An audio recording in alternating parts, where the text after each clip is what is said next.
Zion குமாரத்தியே மகிழ்ந்து களிக்கூறு, எருசலேம் குமாரத்தியே கம்பீரி.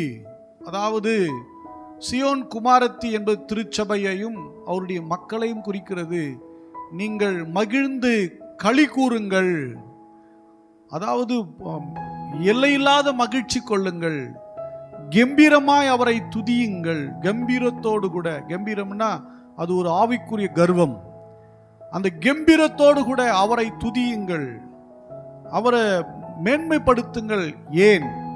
உன் ராஜா உன்னிடத்திலே வருகிறார். அல்லேலூயா.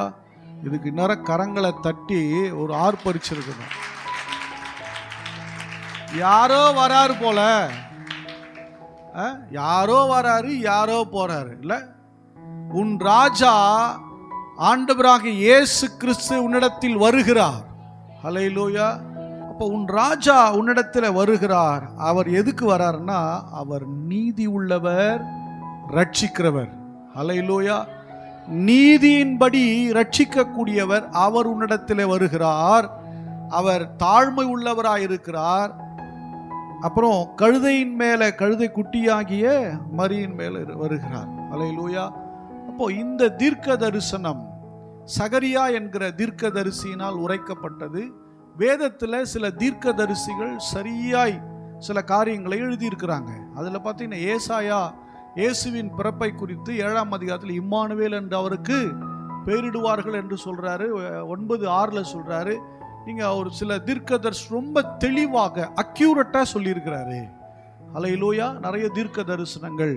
அதே போல யோவேல் தீர்க்க தரிசனம் ரொம்ப அக்யூரட்டா சொல்லியிருக்குது. சில காரியங்களை ரொம்ப பர்ஃபெக்டா சொல்ற தீர்க்க தரிசி இருந்திருக்கிறாங்க. சகரியா தீர்க்க தரிசியும் அப்படி பர்ஃபெக்டா சொன்ன தீர்க்க தரிசி. சில நேரங்களில் வசனத்தை கோட் பண்ணி தீர்க்க தரிசனம் சொல்லிட்டு போகாங்க. சபையில் இருக்க திருச்சபையில் வருகிற பிரசங்கமே நிறைய நேரம் நிறைய நேரம் இல்லை, 90%, ஒரு 10% வேணா சப்ஜெக்டுக்காக பேசலாம். 90% பிரசங்கமானது தீர்க்க தரிசனமாகத்தான் இருக்கும். அல்லேலூயா. நம்புறவங்க அல்லேலூயா சொல்லுங்க. ஆசீர்வாதம் மட்டும்தான் தீர்க்க தரிசனம் சொல்றவங்க ஒரு அல்லேலூயா சொல்லுங்க. நிறைய மைண்ட் செட் எப்படின்னா, ஆசீர்வாதம் மாத்திரமே எனது தீர்க்க தரிசனம் என்று நினைக்கிறாங்க. ஆசீர்வாதம் மாத்திரம் தீர்க்க தரிசனம் அல்ல, அது கிடையாது.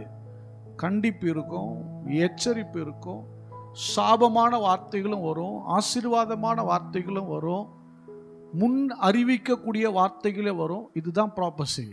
அல்லேலூயா. இப்போ சாபம் வருமா அப்படின்னா பயப்படக்கூடாது.